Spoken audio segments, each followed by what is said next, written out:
guys, it's Danielle, and today I'm here with my mentor, Mike Kevil. I'm not sure how many of you are familiar with this, but this is the man that I ride with. I've been working with him now since December of last year, and he's been teaching me a lot about the methods and the things that I'm demonstrating in my videos. But today I wanted to bring him into a video because I get asked a lot by you guys different ways that I get my horses working for me with the maneuvers that I'm accomplishing right now.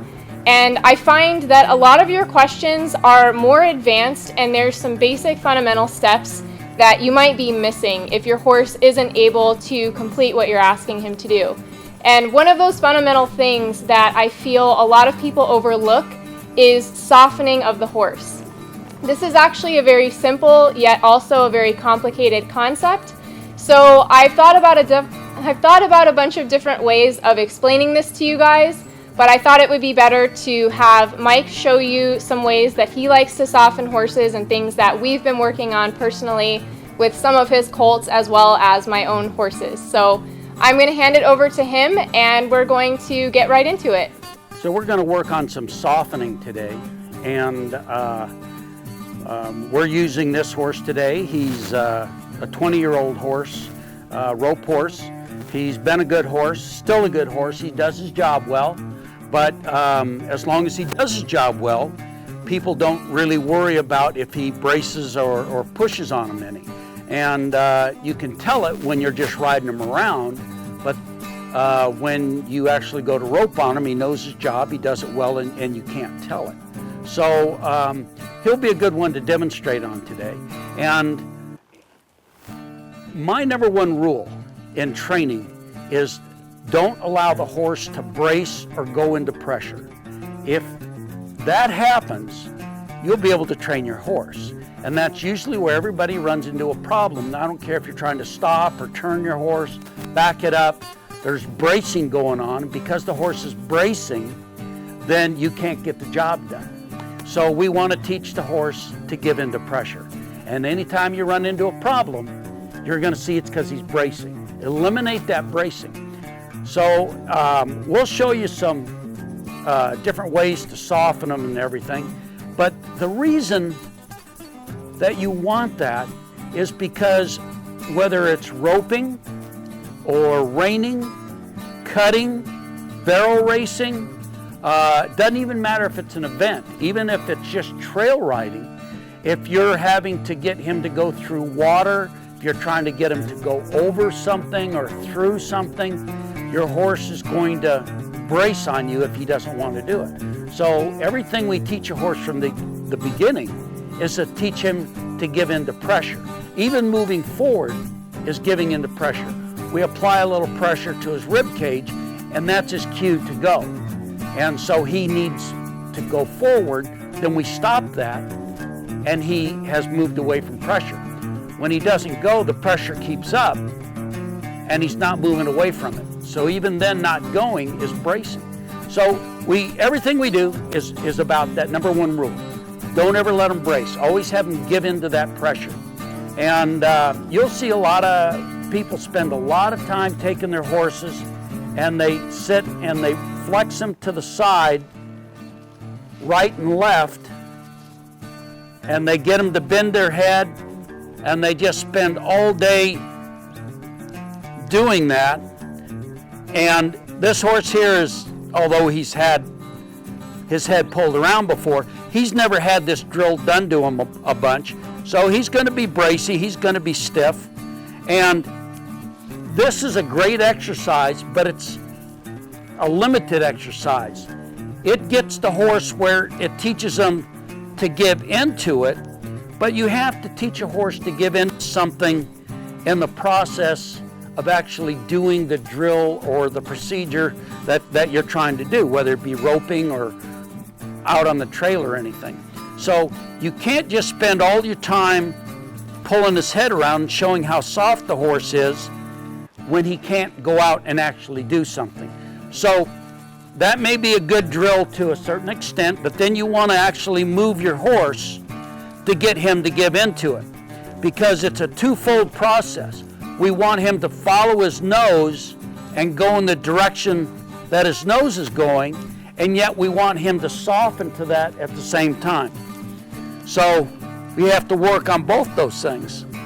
And softening a horse is not done out of brute strength. Softening is done by asking the horse.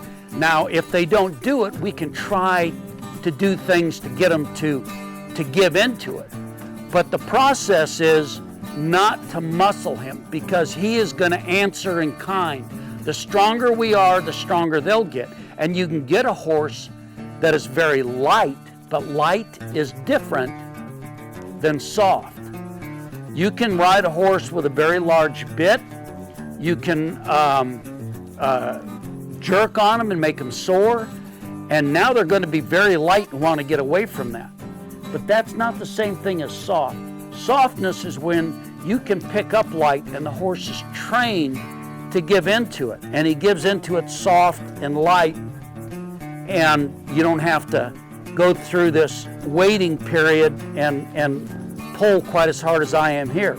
So that's the goal that we're trying to work towards. And we want the horse to be soft and not just light. Light can be very volatile, whereas if he is really sore or afraid, then if you pick up a little quick, they can really flinch and you can have some problems. So softness, if you're having a problem, you pick up a little quicker to get him to be quicker, he just gives in quicker. But if they're too light, they get afraid that either you're going to jerk on them again, or if they're light because they're sore, it hurts them real quick, and then they'll flinch. So we're going for softness, not light. And to get that, as Danielle said, is something simple, but it gets complicated because we end up trying so hard and we overthink it.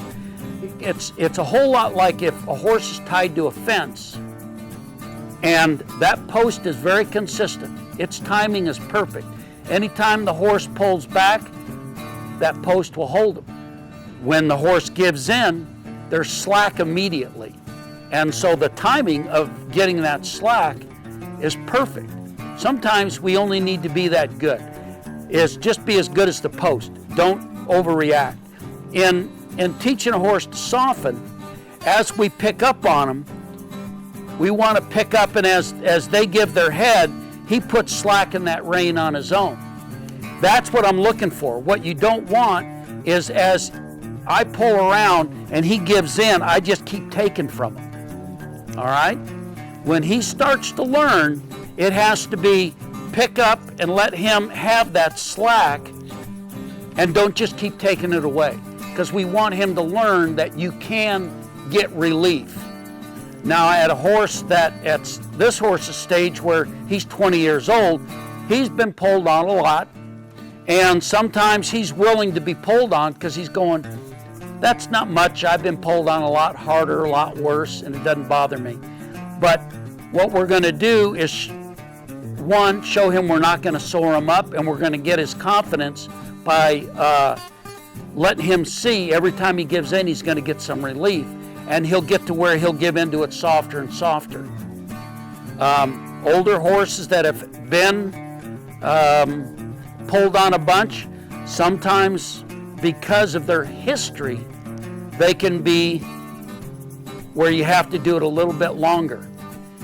But if I give him relief the minute he gets into it, he'll give me more and more slack, a little quicker, a little sooner, because he knows there's the reward there.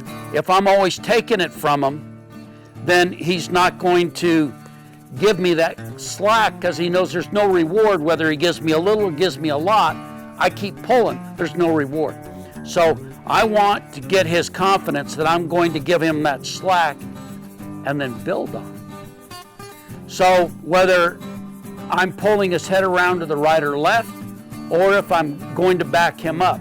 If I pick up to back him up, I'm going to pick up light, and I could pick up hard, but see how he give his head right there?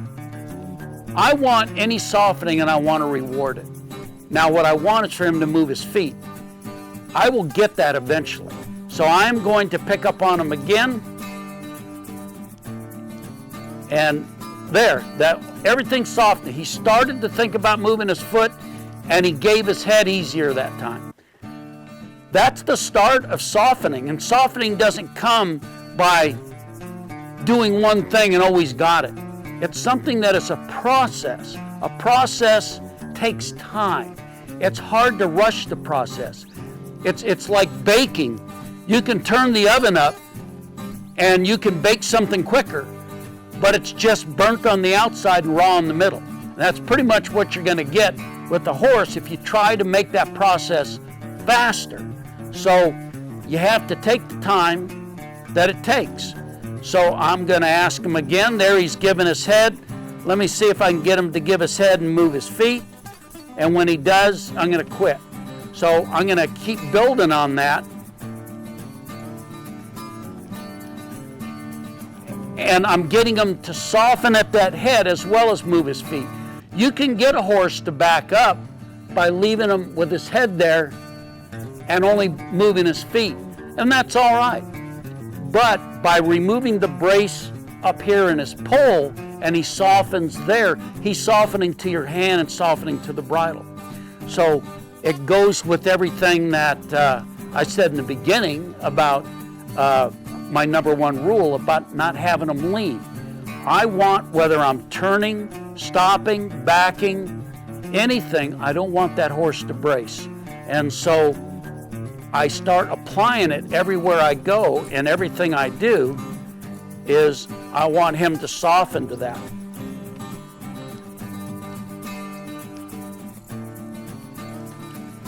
Now we're going to go forward and get him to flex.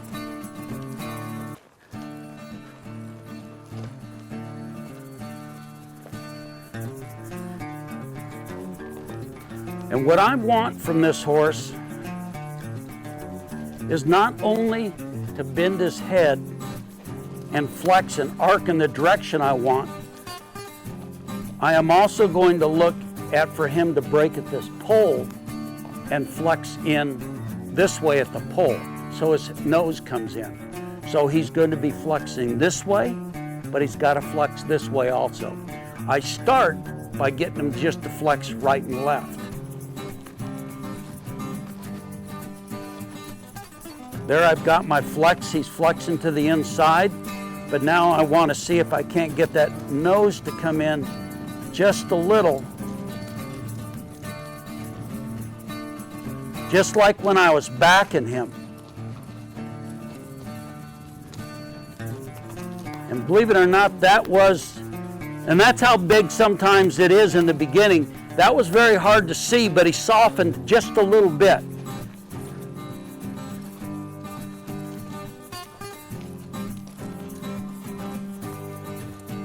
There, he softened a whole lot more right there. But that's what we want.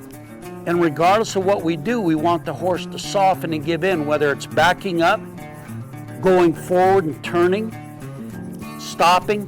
Everything we want that horse to soften and not just brace with his neck and move his feet. If they're softer in the bridle, you'll be able to get everything done that you want.